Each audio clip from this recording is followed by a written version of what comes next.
no me funciona. No. Yo tengo la capacidad de hablar, responder, inclusive sin necesitar la diapositiva. Pero necesito que ustedes vean, porque de todos modos, todo esto que hemos hablado en las últimas clases va a entrar en el examen final, ¿no? O sea, va a haber. Hay un examen final señalado, marcado, todo. Entonces, toda la parte de Charles, Reimaníes, etc. Y en la última clase, no me acuerdo si hubo alguna dificultad, que no vinieron algunos. Pero, sobre todo, ya hablamos todo lo referente a las enfermedades o las diferentes formas clínicas de Leishmaniasis. Hablamos de la enfermedad cutánea, hablamos inclusive de la úlcera cutánea, hablamos de todos modos, estoy resumiendo, en algún momento de, por ejemplo, la forma cutánea mucosa al cabo de algún tiempo. Digo tiempo, pero sin embargo, si uno lo ve en la realidad, puede llevar entre 5, 10, 15, 20 años, en el cual el paciente puede determinar justamente el problema que se presenta a nivel de lo que es la mucosa oral, que se llama, ¿no? Generalmente va comprometiendo mucho lo que es la parte de la nariz, la parte también del paladar, que es importante para tomar en cuenta en todo caso, ¿no? Todo esto lo van a tener que revisar y repasar, ¿no? Probablemente voy a subir la diapositiva, pero el compromiso va a ser también revisar un poco del libro de consulta. En un momento, al final hay que revisar un poco lo que muchas veces hemos obviado, ¿no? Generalmente las lesiones son mucho más marcadas. Fíjense la diferencia entre la forma cutánea y la forma mucosa, ¿no? En todo caso, por ejemplo, para el diagnóstico de la enfermedad cutánea y mucocutánea, primeramente, como siempre les enseño, la parte clínica. Silencio, caballeros, ¿no? La parte epidemiológica, de dónde procede el paciente, cuál es la característica, ¿no? El laboratorio que permite el diagnóstico confirmativo y poder realizar un tratamiento oportuno. Si diagnosticamos lo más antes posible, ¿no?, vamos a poder realizar un tratamiento adecuado. Una de las primeras cosas es el examen parasitológico directo. No todos los exámenes parasitológicos directos corresponden a manejar la parte de materia fecal, jueces, ¿no?, sino también en este caso, por ejemplo, se puede proceder con el raspado de la lesión.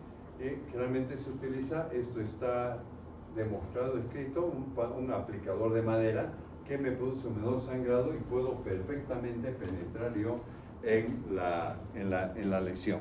Se coloca la muestra en una portaobjeto, una impronta, para posteriormente teñir con el colorante de Giemsa, ¿no?, y luego observar la forma que estamos viendo en la imagen, ¿no?, que son redondeadas, corresponden de todos modos a las llamadas formas mastigotes.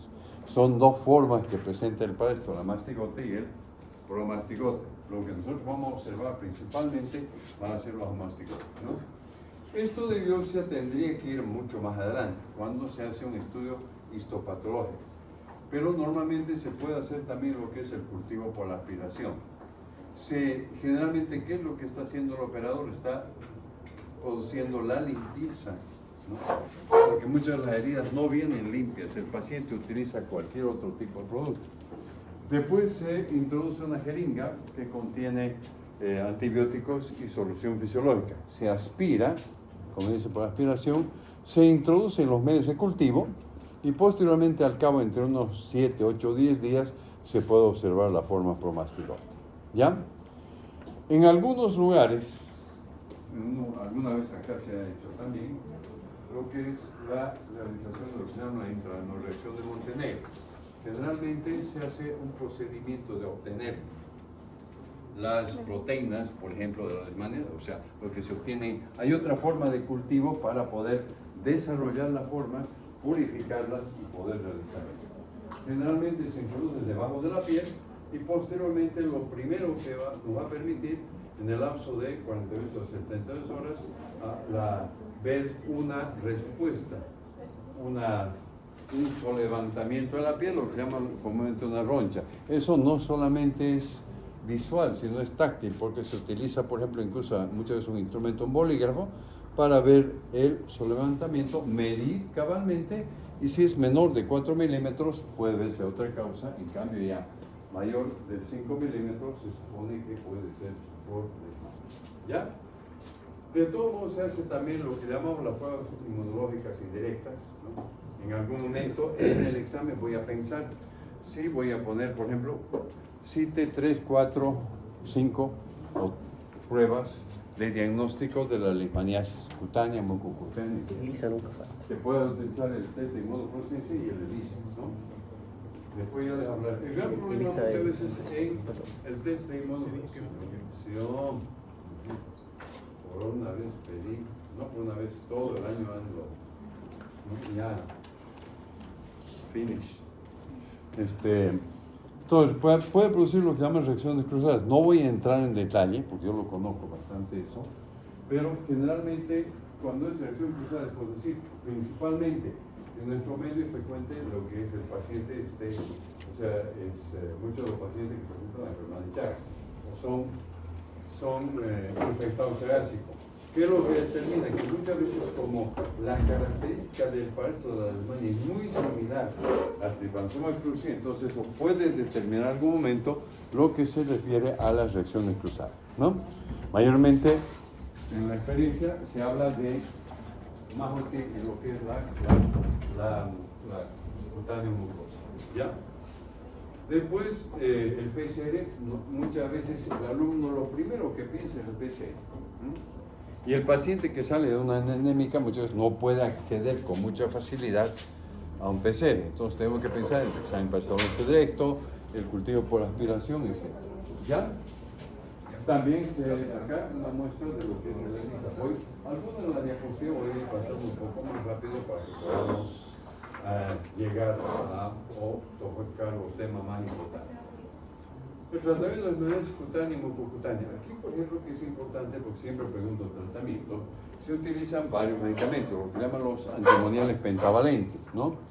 Por ejemplo, el antimoniato de meglumina, que es el glucantime, generalmente la administración parenteral, el estivogluconato de sodio, que es el pentostan, que se ha utilizado ampliamente en el norte del país, en Yungas, cabalmente.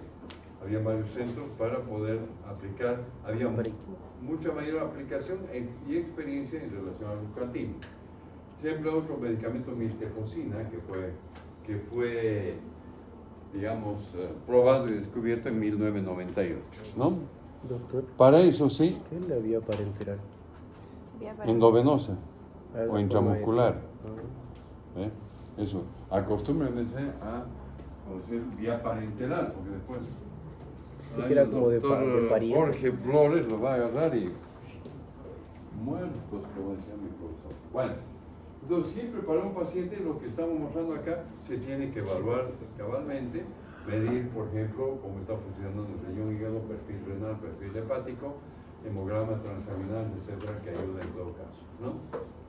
Antimoniales pentavalentes, el glucantime generalmente puede ser intravenosa o intramuscular, por eso se llama la vía parenteral.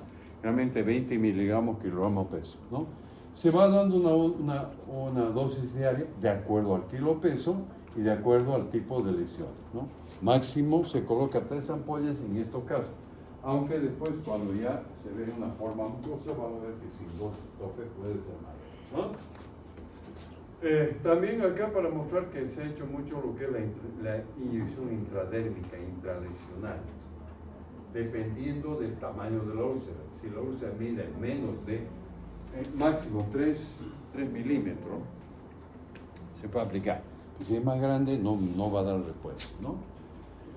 Varios ensayos aleatorios, tiempo de seguimiento, ¿no? Muchas veces, o se puede hacer la combinación también, en algún momento, de la intramuscular con la intralesional, dependiendo del número de lesiones, ¿no? El grado, la leishmaniasis es mucosa, ya es un mayor compromiso, hay que ver el grado, hay que medir. Y en todo caso, por ejemplo, el glucantime sin dosis tope, que es lo que dije hace un momento. La dosis tope sería 300 miligramos, que son 3 ampollas. En este caso voy a poner más, ¿no? Y voy a aplicar lo ideal, el esquema endovenoso, ¿no? Muchas veces se recupera el paciente con glucantime cuando no puede entrar con otro medicamento y da un buen esquema. En algunos casos se ha utilizado también la pentoxifilina, 1200 miligramos. ¿Qué es la pentoxifilina? Es un compuesto que favorece la circulación sanguínea. Se ha empleado sobre todo en lo que corresponde a trastornos de la circulación periférica, ¿no? Entonces, ¿qué es lo que me permite? Las úlceras permiten que por el medicamento pueda ir actuando y favorezca, trabajando juntamente con el glucantime, que pueda actuar sobre la úlcera. ¿Ya? La úlcera inclusive a nivel de lo que es el tabique nasal o el paladar. ¿Ya? Pero muchas veces se tiene que emplear, o cuando hay un compromiso serio de las mucosas, un medicamento que se llama la amphotericina B. Hay dos formas, ¿no? Pero sobre todo la amphotericina B liposomal, que se va dosificando, que va a dar un buen esquema para la aplicación directamente en el paciente, ¿no? Acá puse algo que escribió en un artículo el doctor Jaime Soto de utilizar miltefosina y pentamidina pentoxifilina para homicida. Y siempre vamos a pensar el momento que apliquemos en el tratamiento o mencionemos el tratamiento del examen final teórico, primeramente con el glucantime, o en algún caso, si yo pongo, la forma seria de la mucosa, y voy a utilizar la amphotericina B liposomal, ¿no? De todos modos van a revisar, van a repasar. Con ustedes el examen lo tengo fijado para el lunes 8 de diciembre, ¿sí? ¿Cómo funciona el glucantime? El glucantime lo que produce generalmente va actuando a nivel de las mucosas y va tendiendo a inhibir el desarrollo y la formación del parásito. O sea, tiene que ir bloqueando, claro.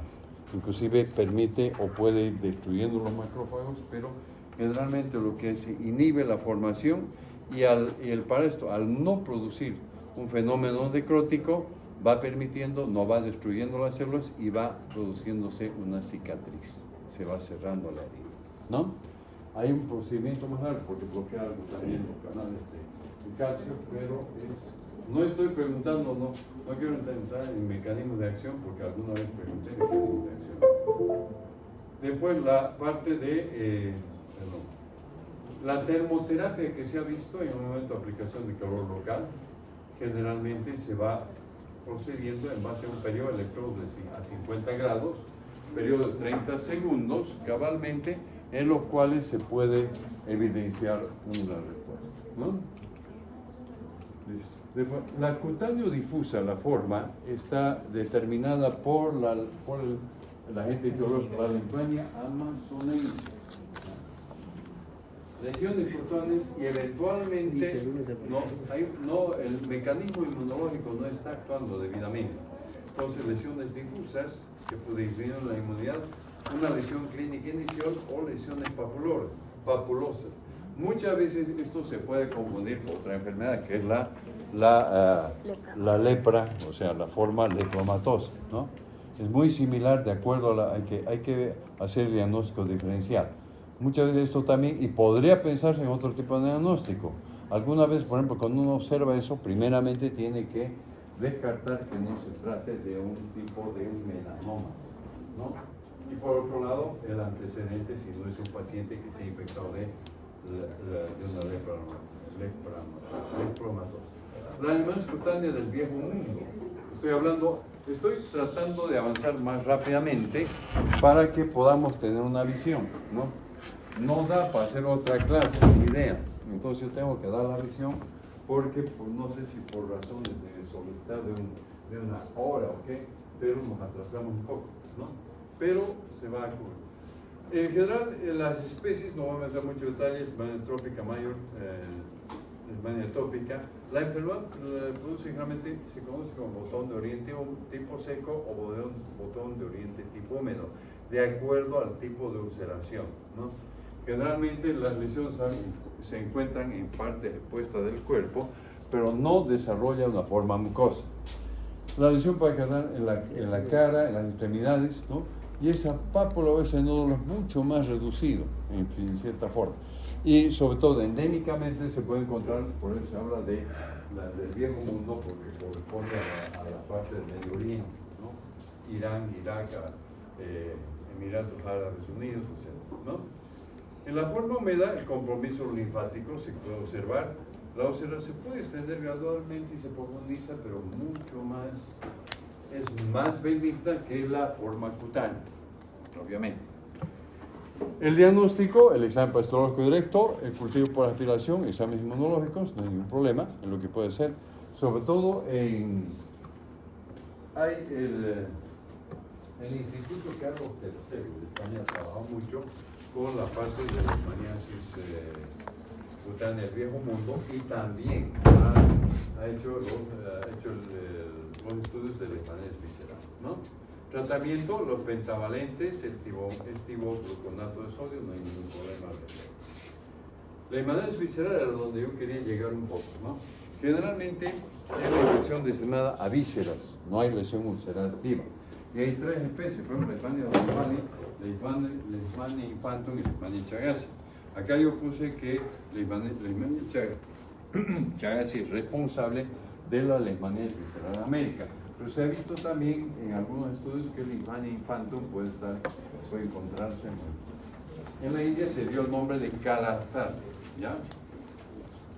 Cuando se comprueba la entrada del parto, puede haber patológicamente que hay alteraciones histopatológicas, histocitos coamastigos en su interior y los ganglios aumentados de tamaño, ¿no?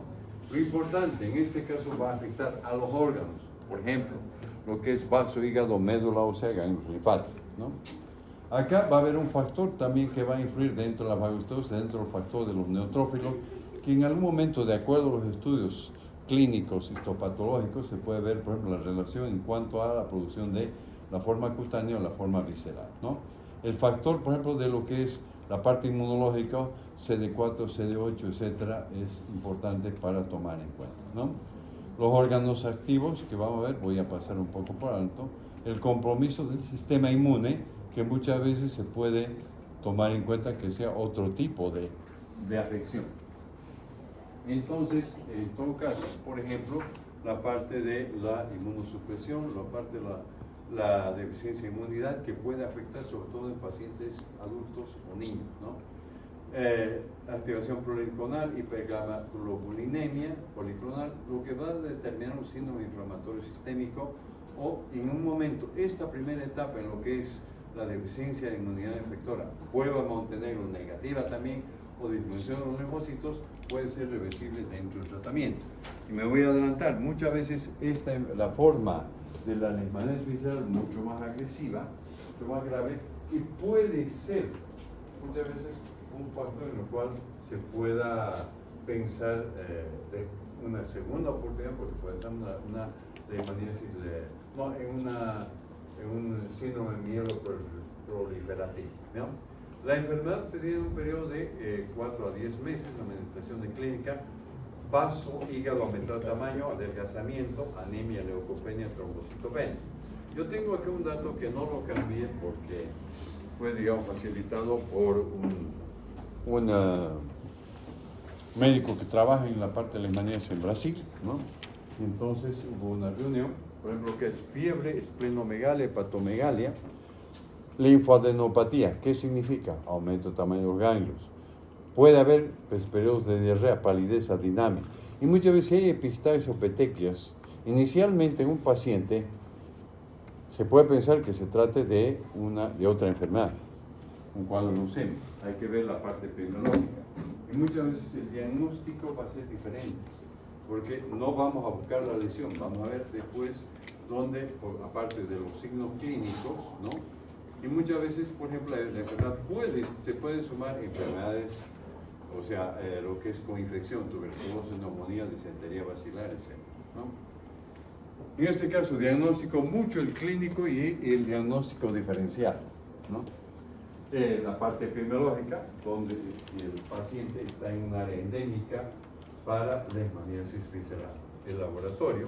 Acá, por ejemplo, es importante tomar en cuenta la búsqueda del parásito por función de médula ósea.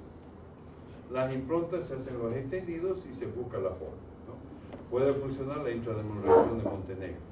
Generalmente con la parte de acá estamos viendo, por ejemplo, la función es como un mielograma, ¿no? generalmente hay expertos que realizan la toma de muestras, pero sin embargo no es muy complicada ni muy difícil.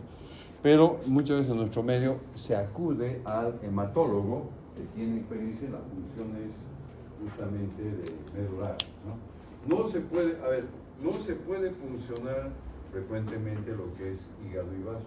¿Por qué? El hígado vaso generalmente está mucho más aumentado de tamaño y hay un término que después lo van a manejar, es friable. Funciona y puede haber una ruptura, puede haber un daño mucho mayor, ¿no? Entonces no es aconsejable, por eso la médula ósea, ¿no? La intradermalación de Montenegro, y después también se puede realizar lo que es cultivo por aspiración. De lo que se ha extraído de la médula ósea se toma una porción y se introduce en medio de cultivo y se espera hasta los 28 días, ¿no? Se han desarrollado también direcciones de aglutinación directa, han hecho por ejemplo el Instituto de Medicina Tropical de Amberes y también el Instituto de Holanda, ¿no? La inmunofluorescencia, ¿no? En el ELISA hay un test de inmunocromatografía más rápido, y por último el PCR, ¿no? Aquí sí muchas veces hay lo que son los programas, ¿no? Protocolos de atención que determina que se puede ir usando para medir un poco la parte del compromiso del dengue, ¿no? Dentro del tratamiento, no me acuerdo por qué puse esto, pero acá está. Lo que se va a utilizar es la anfotericina B liposomada. Hay otro, la anfotericina B desoxicolato, pero generalmente la respuesta mucho más favorable es con liposomal actualmente. Bien dominosa, de acuerdo a 3,5 miligramos kilogramo peso, dependiendo del paciente, para poder obtener una buena respuesta, ¿no? Muy bien. La dosis, que como digo acá. Después, en general, en la parte de la leishmaniasis, prefiero utilizar esta imagen, ¿no?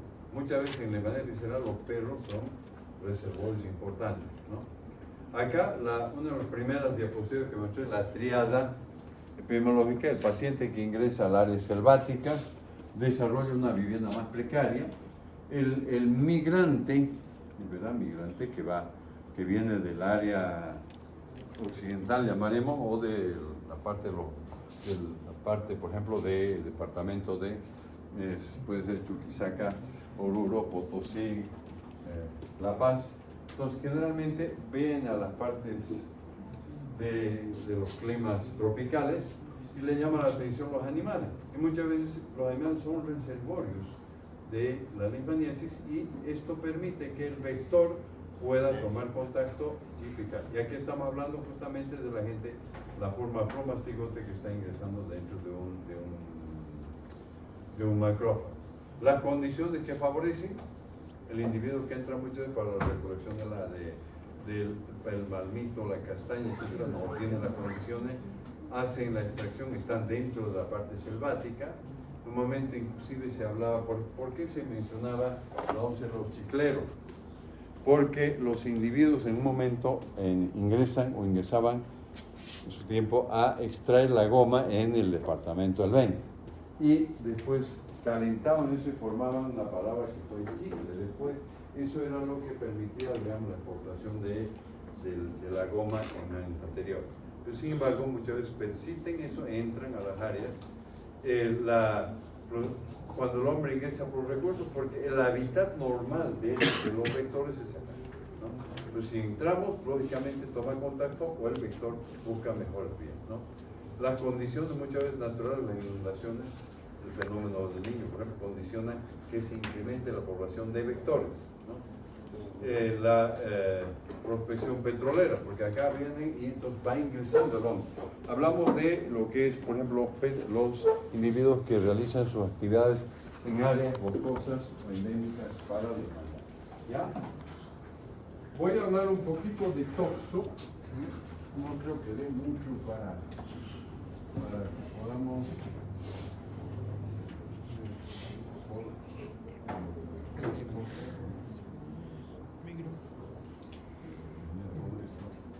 Me acuerdo que no pudimos avanzar mucho con ustedes, ¿no? Voy a hablar de toxo y después voy a explicar un poco.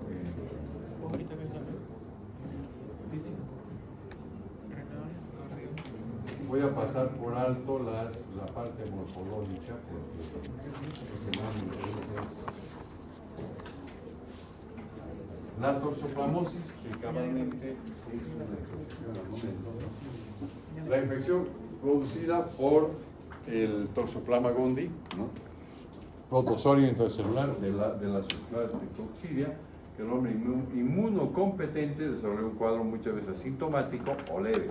En cambio, va a depender mucho si afecta al paciente inmunocomprometido, ¿no? Estoy yendo mucho más rápido porque no hay otra clase, como digo. Las formas morfológicas son diferentes. Por ejemplo, se habla de lo que es pertenencia a la forma apicomplexa, eporozoa, deriva la palabra de toxoplasma, deriva del griego toxón, ¿no? Puede encontrarse varias formas, como ser la taquizoito. No voy a mencionar los tamaños. La forma infectante, que es loquiste, porque el gato es uno de los principales reservorios. Entonces, cuando elimina los oquistes, contamina el medio ambiente y llega al hombre, ¿no? Puede ocurrir también que pueda haber quistes tisulares dentro de algunos ¿Se esparce en vía aérea? reservorios. ¿Perdón? ¿Se esparce en vía aérea? No. Ah, ya.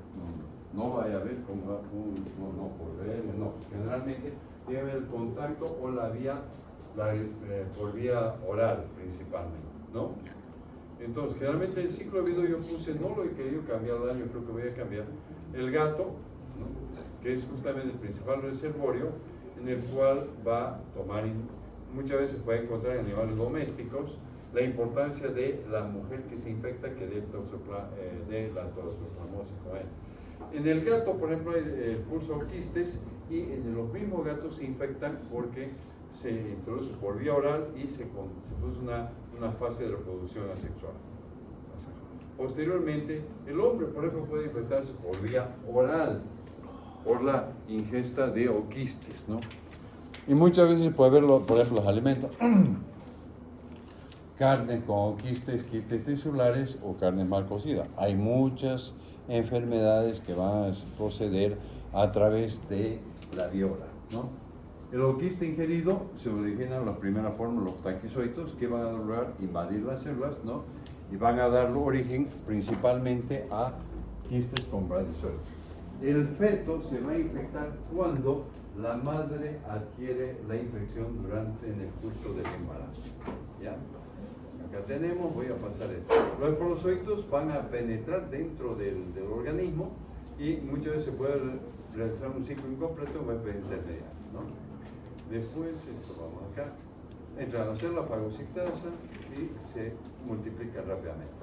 Macrófago, el mismo mecanismo que va a entrar para la reproducción asexual. El número de pacientes celulares determina que se liberen nuevamente, ¿no? Para esto, muchas veces el organismo va a desarrollar inmunidad siempre que las defensas del huésped estén activas, ¿no? Es lo más importante. Después, pues lo que tiene, después la infección humana por la ingestión de carne mal cocida en los pacientes. En la patología patogenia, lo importante es que puede afectar a varios tejidos principalmente, y es importante, puede ir pasando de célula a célula y cada célula va produciendo el deterioro o la muerte celular, no en el grado de otro tipo de afección. Se puede diseminar a diferentes órganos que voy a mencionar acá, principalmente puede ser a nivel de los ganglios linfáticos, ¿no? De todos modos, esto lo van a volver a revisar, van a volver a repasar un poco en su momento, ¿no? Que va a llevar algunos minutos, ¿no? O algunos, no voy a decir algunas horas, pero para poder revisar y tener y obtener un buen resultado al final, ¿no?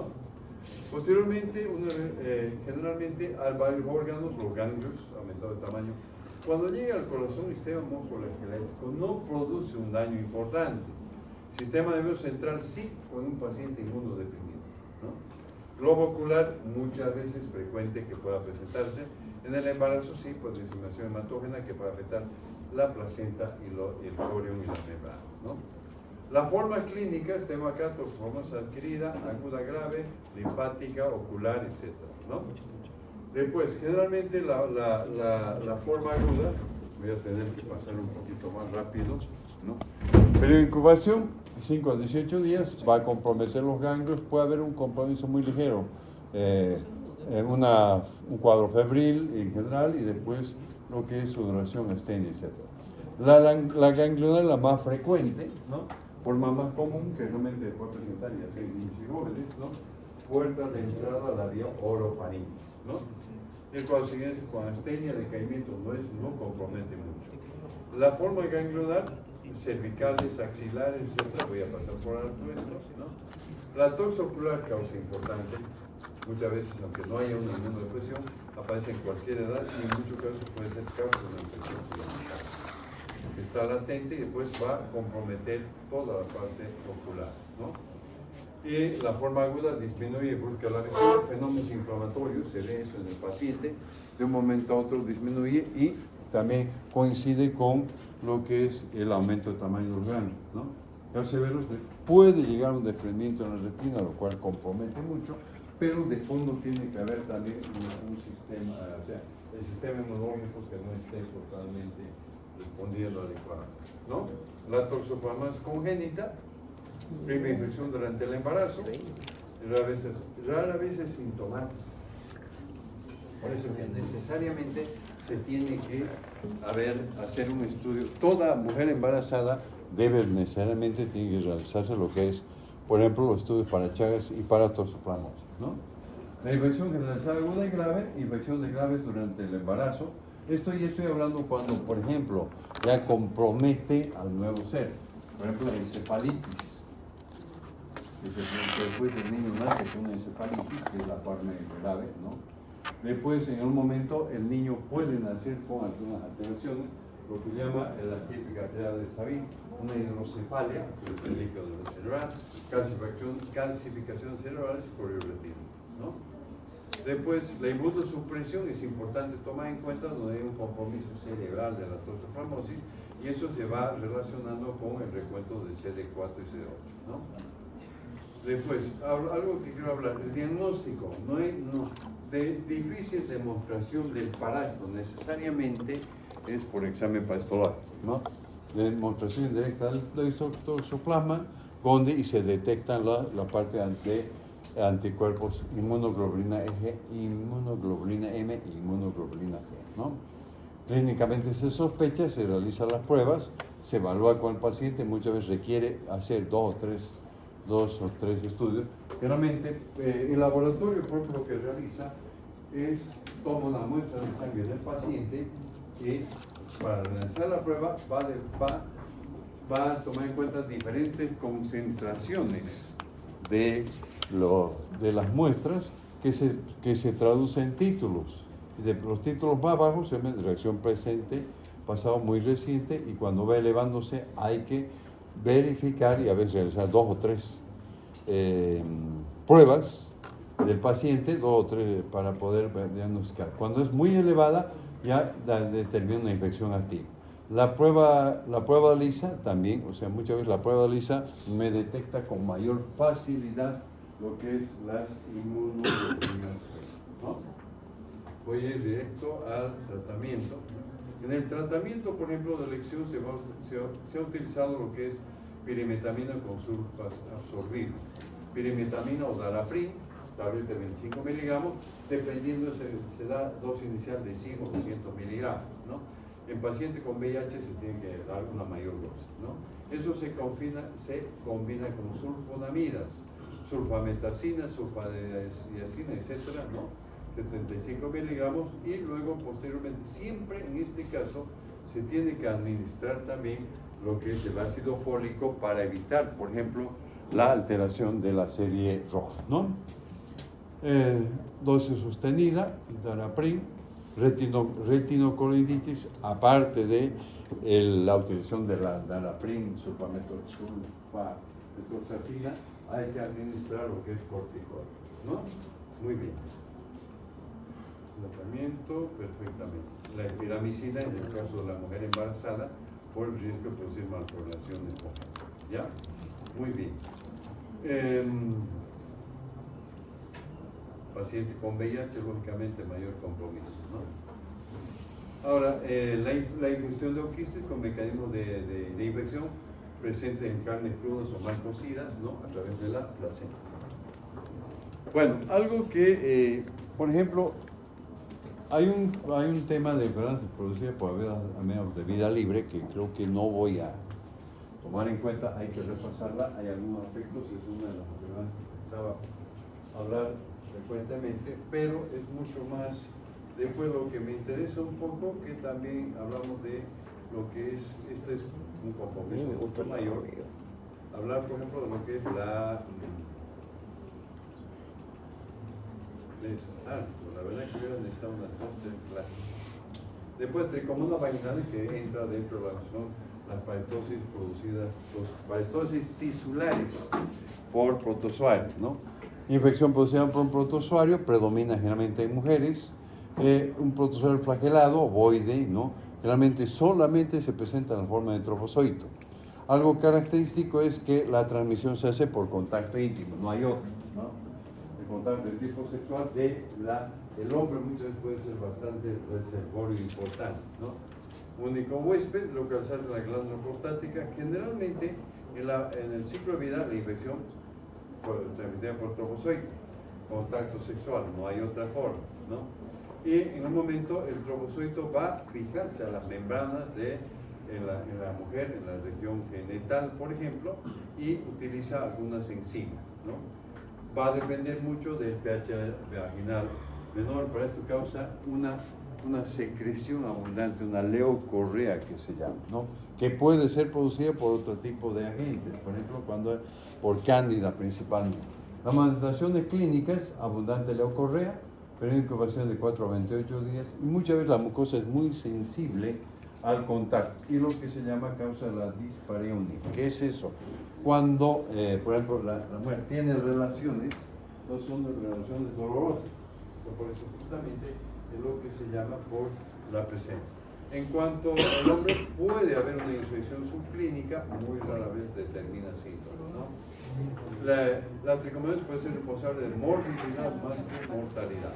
La confirmación a través de exámenes directos, se puede hacer una correlación de la secreción y observar la forma trofozoítica, ¿ya? En el tratamiento, siempre el tratamiento a la pareja, ¿ya? Y los cuidados respectivos.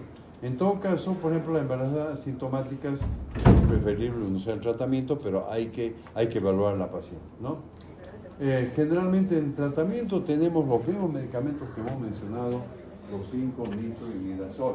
Metronidazol, por ejemplo, pero en este caso se puede usar vía oral o la administración también de metronidazol en forma de óvulos, ¿no? Tinidazol, sexnidazol, dosis más alta, permite la respuesta, ¿no? El control, contaminación directa de las secreciones vaginales, tratamiento a la pareja, medidas profilácticas en el paciente, ¿ya? Ahora, dos cosas más, o no veo, porque sí les voy a mencionar al respecto.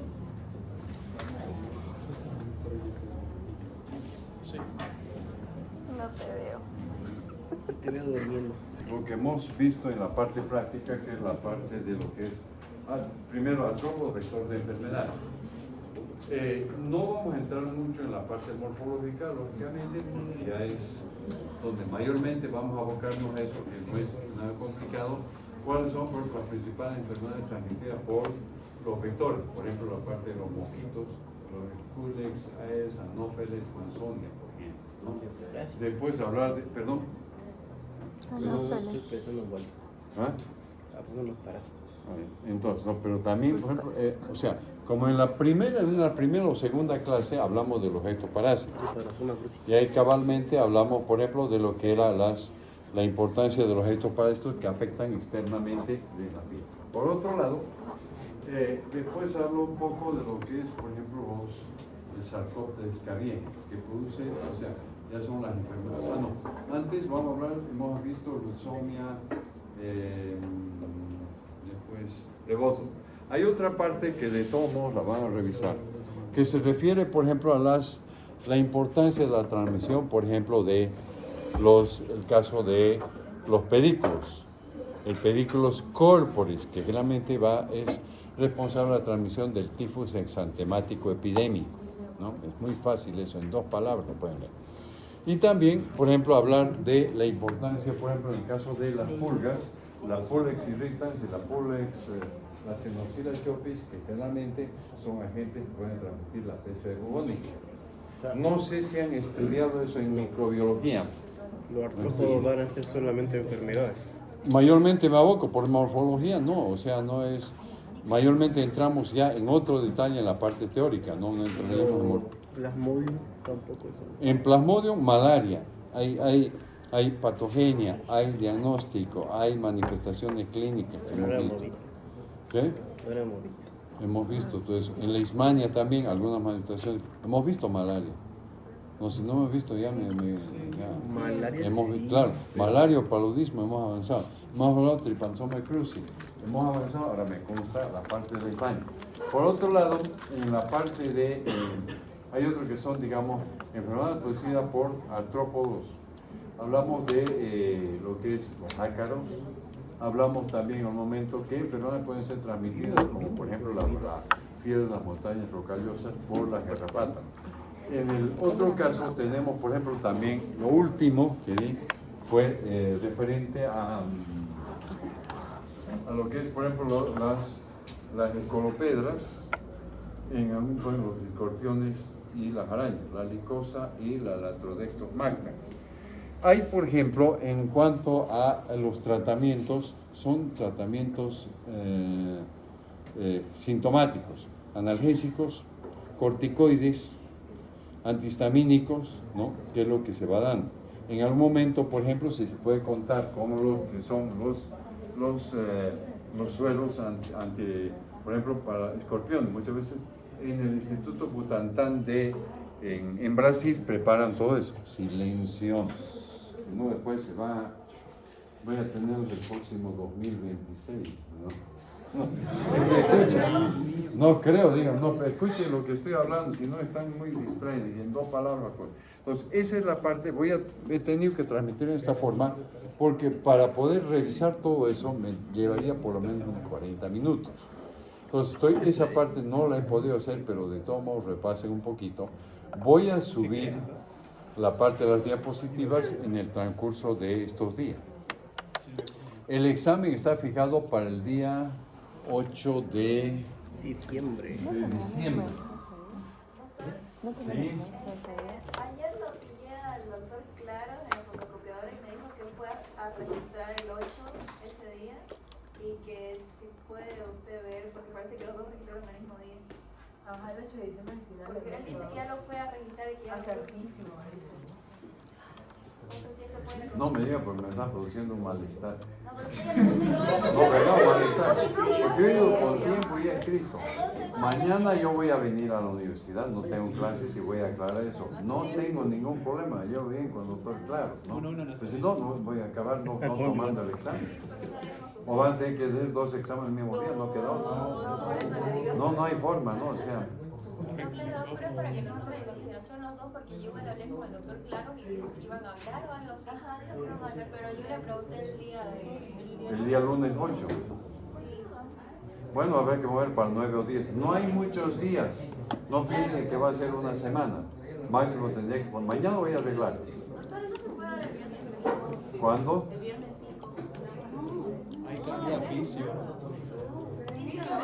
Tiene oficio, dicen. Es el 12. Oficio 13.